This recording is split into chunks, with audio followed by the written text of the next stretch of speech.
السلام علیکم ناظرین، میں ہوں صبا زاہد اور آپ دیکھ رہے ہیں راجپوت نیوز ایچ ڈی۔ آئیے خبر شامل کرتے ہیں چشتیاں سے۔ چشتیاں پولیو مہم کو جاری رکھنے کے لیے پولیو ہیلتھ ورکرز اپنی ڈیوٹی کے دوران تھانہ سٹی کی حدود فاطمہ پلازا میں بچوں کو قطرے پلانے پہنچی تو گھر کے سربراہ سلیم نے بچوں کو پولیو ویکسینیشن کروانے سے انکار کر دیا، جس پر پولیو ورکر نے کافی اصرار کے بعد پولیس کو کال کر دی، جس پر پولیس نے سلیم نامی شخص کو چار دیواری کا تقدس پامال کرتے ہوئے گرفتار کر لیا۔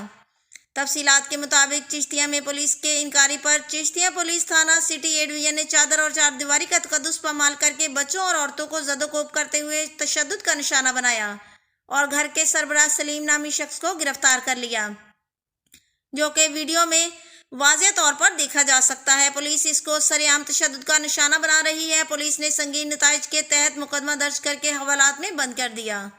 رپورٹ کر رہے ہیں Rana Yousuf Nadeem, bureau chief district Bahawalnagar, Rajput news H D.